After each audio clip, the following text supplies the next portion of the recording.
तो ब्राह्मण महापंचायत में एक बार अब फिर से आपको लिए चलते हैं, क्योंकि ब्राह्मण महापंचायत में जमघट यहां पर लग चुका है ब्राह्मण समाज के बंधुओं का। और महापंचायत का आगाज ही इस तरह से हुआ तो अंजाम की तस्वीरें भी। और देखिए, हेलीकॉप्टर के जरिए तस्वीरें आपको फर्स्ट इंडिया की दिखा रहे हैं। जयपुर से सुपर एक्सक्लूसिव तस्वीरें हैं ये, जयपुर से सीधी तस्वीरें और सुपर एक्सक्लूसिव तस्वीरें। और ये गुलाबी सिटी आपको तस्वीरों में नजर जो आ रही है। इसके बाद अब आपको तस्वीरें आगे कुछ ही देर में वो भी दिखाएंगे जब इसी हेलीकॉप्टर के जरिए पुष्प वर्षा की जाएगी। तस्वीरें देखकर प्रतीत साफ तौर पर यही होता है कि जयपुर के वीडीएन विद्यानगर स्टेडियम में ये लोग, ये देखिए तस्वीरें और गाड़ियां, और उसके बाद पुष्प वर्षा की तस्वीरें भी इसके बाद आपको दिखाएंगे जो कि हो चुकी है। संभवतः 2 राउंड इस पुष्प वर्षा के होंगे, लेकिन एक दफा पुष्प वर्षा हो चुकी है। और देखिए गाड़ियों की कतारें कहीं ना कहीं बताने के लिए काफी है कि डाइवर्जन किए जाने के बाद में भी लोगों की इतनी बड़ी संख्या में उपस्थिति वहां पर ये बता रही है कि कितना अपार समर्थन इस ब्राह्मण महापंचायत को समाज बंधुओं का मिला है। ये देखिए तस्वीरें, सुपर एक्सक्लूसिव तस्वीरें। ये तस्वीरें हैं विद्यानगर स्टेडियम की तस्वीरें, जिसकी ऊपर से तस्वीरें आपको दिखा रहे हैं। पूरा एक डोम खचाखच भरा हुआ लोगों से नजर आ रहा है। 4.5 लाख लोगों के पहुंचने की जानकारी, लेकिन तस्वीरें देखकर ऊपर से प्रतीत होता है कि इससे भी ज्यादा ये संख्या इनकी हो सकती है। और पहली बार ऐसा कोई ना कोई एक महापंचायत आप इसे कह लीजिए, क्योंकि इससे पहले दूसरे आंदोलन हमने देखे हैं। इससे पहले जाट महाकुंभ भी हुआ था, उसमें भी बहुत लोग पहुंचे थे। अलग अंदाज में, अनूठे अंदाज में आपके सामने प्रदर्शित किया जाए, दिखाया जाए कि किस तरह से इस पूरे ब्राह्मण महापंचायत में आए हुए न केवल राजस्थान बल्कि देश के अन्य कोनों से भी आए हुए लोगों के बीच में राजस्थान की मनोहार की धरती पुष्प वर्षा करके एक संदेश दिया जाए कि किस तरह से ब्राह्मण पंचायत एक उत्सव के माहौल के अंदर यहाँ जो लोग आए एक अलग अनुभूति लेकर अपने अपने गांव, अपने अपने शहर, अपने अपने कस्बे में लौटे। एक सफल आयोजन एक ब्राह्मण महापंचायत का बड़ी तादाद में जो लोग जुटे हैं, जो संदेश सामाजिक और राजनीतिक लेकर संदेश लेकर यहाँ से लौटे हैं, वो अपने आप में बेहद अहम रहने वाला है। और न केवल एक संदेश यहाँ तक रहेगा बल्कि ये संदेश आगे भी जाएगा। और जो पुष्प वर्षा हुई है देख सकते हैं आप, यहाँ पर भी जो चौपर है हमारा वहाँ फूलों का, वो भी फूलों से आनंदित हो चुका है। चौपर में भी फूल जो हैं वो यहाँ पर पूरे बरसे हैं, चाहे वो राकेश जी ने बरसाए हों, चाहे श्याम जी ने बरसाए हों।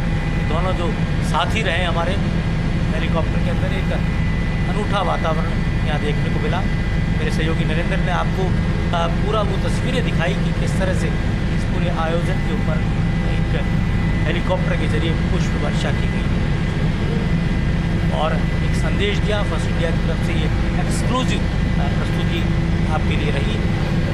कैमरा जर्नलिस्ट नरेंद्र के साथ योगेश शर्मा। इस वक्त आकाश में हूँ तो यही बोलूँगा कि आकाश सीधे।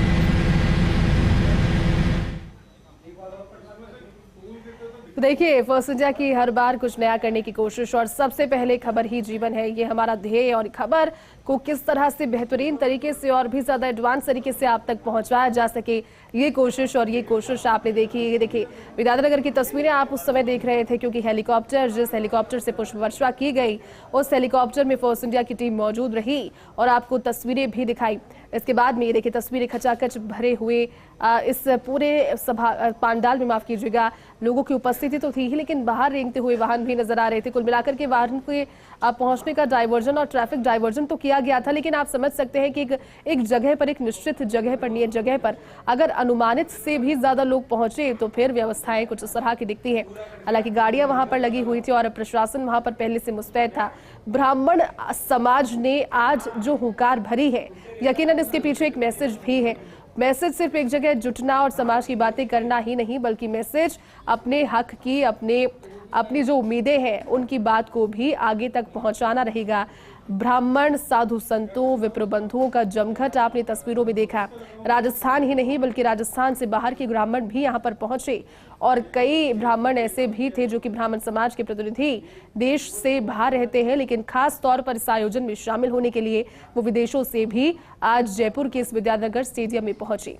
तो राजधानी जयपुर में ब्राह्मण महापंचायत आपको नजर आई, तस्वीरें आपको दिखाई, और तस्वीरों में आगे भी आपको दिखाएंगे, क्योंकि संबोधन बारी बारी से सभी का वहां पर जारी है। गुलाबी नगरी, छोटी काशी आज ब्राह्मणमय हो गई। अगर भाई बेटी कन्यादान से बच जाए और शिक्षा से बच जाए तो हमारा व्यक्ति उसको उंगली पकड़ के आगे ले जाए। मैं आपके चरणों में भाई सुनील तिवारी जी का आभार प्रकट करता हूं कि उन्होंने संत के साथ, पुजारी के साथ कोई अत्याचार हुआ है तो विप्र सेना उसके संकट में संकट मोचक बनकर उसके साथ गई है। और ये पहला सम्मेलन होगा जो किसी बिना साधन के विप्र समाज के लोगों ने स्वयं संसाधन खड़ी करके यह जयपुर की धरती पर एक महाकुंभ आयोजित किया है। इसलिए मैं आप सबके चरणों में प्रार्थना करता हूं, आप लोग यह मैसेज चाहें कि हिंदू समाज सनातन संस्कृति के लिए, हम लोग सबके सम्मान के लिए, भारत की रक्षा के लिए, धर्म की रक्षा के लिए सबसे पहले ये परशुराम की संतान आ गया है। आपने मुझे बोलने का अवसर दिया, इसके लिए आप सबका आभार प्रकट करते हुए एक बार जोरदार जय घोष करेंगे। बोले भगवान परशुराम की, भगवान परशुराम की। बहुत बहुत धन्यवाद। जय हिंद, जय भारत। मैंने वादा किया था 2 हेलीकॉप्टर लगाएंगे, देखो दूसरे वाला फिर आ गया। मेरे सारे वादे पूर्ण हुए और मैंने कहा था भगवान परशुराम स्वयं पधारेंगे। जब 10 लाख ब्राह्मण जयपुर की तरह पे आए हो तो इंद्र भगवान भी नमस्कार करने बादलों में से झांक रहे हैं। परशुराम भगवान को आप देख लो, साक्षात आसमान की तरफ देखें। भगवान परशुराम को नमन करने के लिए स्वयं इंद्र आए हैं। देखिए, जयपुर से सीधी तस्वीरें आपको दिखाई और राजधानी जयपुर में ब्राह्मण महापंचायत। हालांकि मौसम का मिजाज बदल रहा है लेकिन ब्राह्मण लोग हैं, ब्राह्मण जन है, इसे भी एक पॉजिटिव एक्सपेक्ट में देख रहे हैं। उनका यही कहना है कि भगवान इंद्रदेव ऊपर बादलों से झांक रहे हैं और अगर हल्की फुल्की बारिश वहां पर पड़ती है तो लोगों को परेशान होने की जरूरत नहीं है क्योंकि टेंट वहां पर है। और उम्मीद यही कर रहे हैं कि जब तक ये ब्राह्मण महापंचायत पूरी हो तब तक तेज बारिश वहां पर ना हो। और ये तस्वीरें लगातार फर्स्ट इंडिया के जरिए।